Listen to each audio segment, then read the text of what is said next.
Prime Minister Boris Johnson, who is on a two-day visit to India, will meet Prime Minister Modi today to hold in-depth talks on the UK and India's strategic defence, diplomatic and economic partnership aimed at bolstering close ties and stepping up security cooperation in the Indo-Pacific. Well, we'll talk about what this means for both the countries. India and UK have been in a number of tug-of-wars. Some of them have not boded well for India. Some of them have obviously invited some sharp reactions from the United Kingdom as well. But the world as we know today, with the Ukraine war and the COVID crisis, it is important that the United Kingdom cooperate more with India than in fact negate the effects of a rising power. Gautam Mukherjee, senior journalist, joins us on the broadcast. Wing Commander Praful Bakshi, former chief spokesperson for the Ministry of Defence, Indian Air Force, is also joining us on the program. Mr. Alok Mehta, editorial director of India News, senior journalist, is also here this morning to talk with us. Colonel J.S. Sodhi, foreign affairs expert, also joining us on the program. Mr. Joseph M. Chalil, MD of FASH and author and publisher of the Universal News Network, is also joining us on the program. A very good morning to you all, gentlemen. Gautam, if you can hear me, and if I can start by asking you a simple question.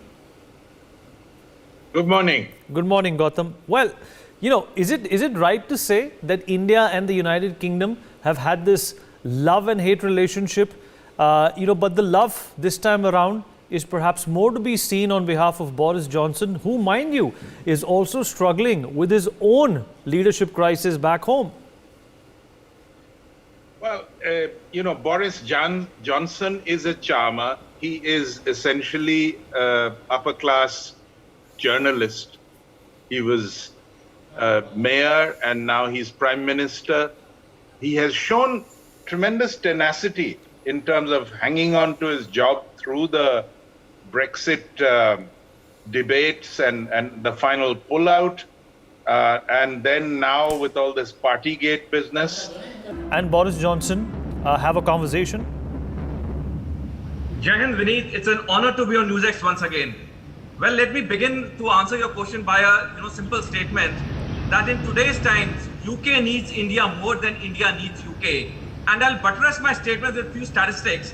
From the year 2010 to 2020, the trade exchanges between India and UK grew by 22.7%, out of which the imports from UK to India decreased in this period from $5.2 billion to $4.7 billion. So, Joseph, if you can hear me. Mr. Joseph Chalil, if you're there with us. Yes, I can. All right. Joseph, do you think that there is this paradox that Boris Johnson has realized, the quality that India has to offer to the world, and comes back and, meets us up in Rashtrapati Bhavan, an epicenter of the British rule and the British Raj, for decades and for centuries. In a way, it's sweet that Boris Johnson has come back to India and asked for India's support, because he knows that without India, the one thing that they've been really passionate about is countering China. And India is that force that, if kept happy and if kept by their side, can achieve some of those targets.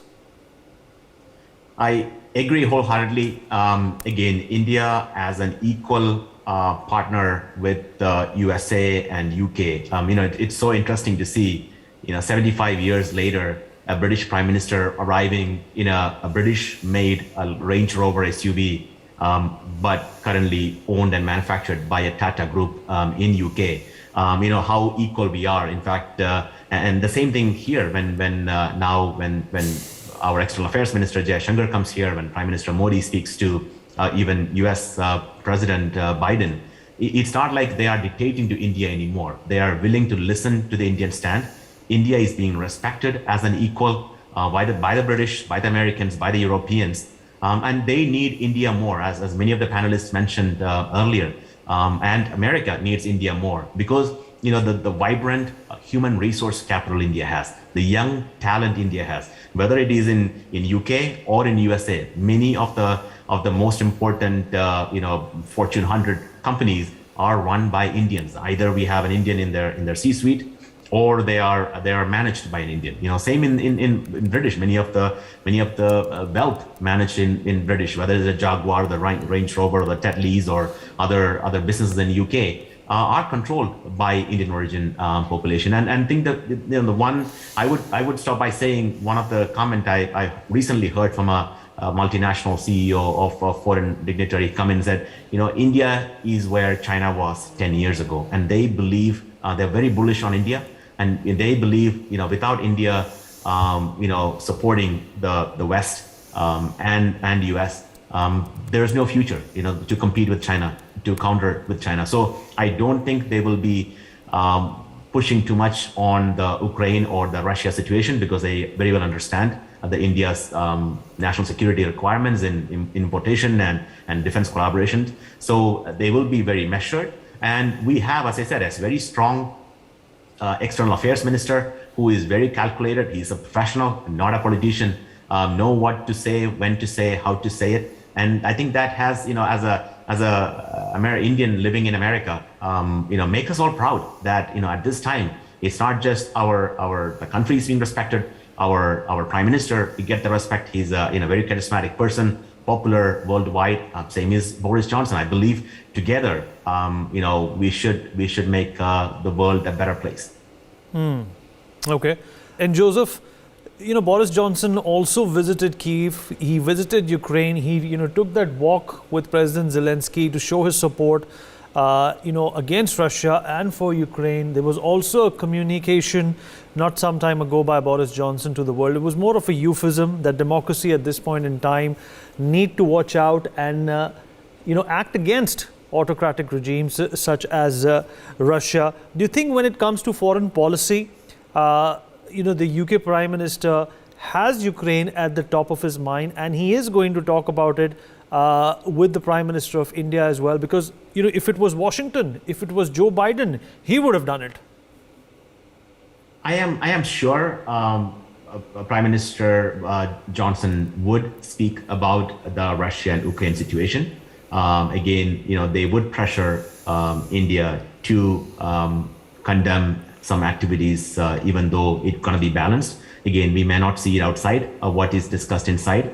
Again, I'm pretty sure he would. I think he genuinely believes in the plight of the Ukrainian people, like the entire world, what is happening. But that doesn't mean that India need to criticize Russia. Maybe India could be a mediator in this thing. Maybe India could be a solution as opposed to be part of a problem. Maybe India could negotiate a peace deal between Ukraine and Russia, and we are respected by Russians and rest of the world. So there might be another play in there. I would also encourage, if there is one thing which both countries, UK and India, are suffering are from the high oil prices because of this conflict going on.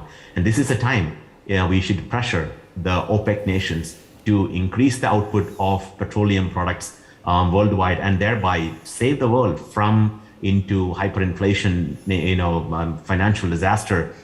Because if OPEC wants, if America wants, if Saudi Arabia can just announce that they're gonna double the production overnight, that would stabilize the world prices right away. Britain, if you see into it's almost $7 per gallon of petrol, which is again higher than what we have in America, maybe at least $4 here. So it is unheard of. These levels of prices of gasoline or petrol are pretty high. It's affecting India, it's affecting UK, and it's affecting the world. Another thing we should talk about is the lack of control of UN, or the lack of power, or the irrelevance of UN. It's time to revamp the United Nations and to put countries like India be there with some representation, whether it is in the Security Council, or maybe create a new order of how things can be done. Because imagine what Russia did, and what did UN do? Nothing yet. So I believe India would be a source of the solution of the Russian-Ukrainian problem versus I don't think Prime Minister Boris Johnson would come in and publicly shame India on what our stands are, because I'm pretty sure our external affairs ministers and the diplomatic team have briefed on what are the topics of discussion, what are the Indian stands, and I'm pretty sure they will stay within the parameters of those. But I'm very sure he will discuss the plight of the humanitarian plight of the Ukrainian people, and there need to be a quick solution somehow.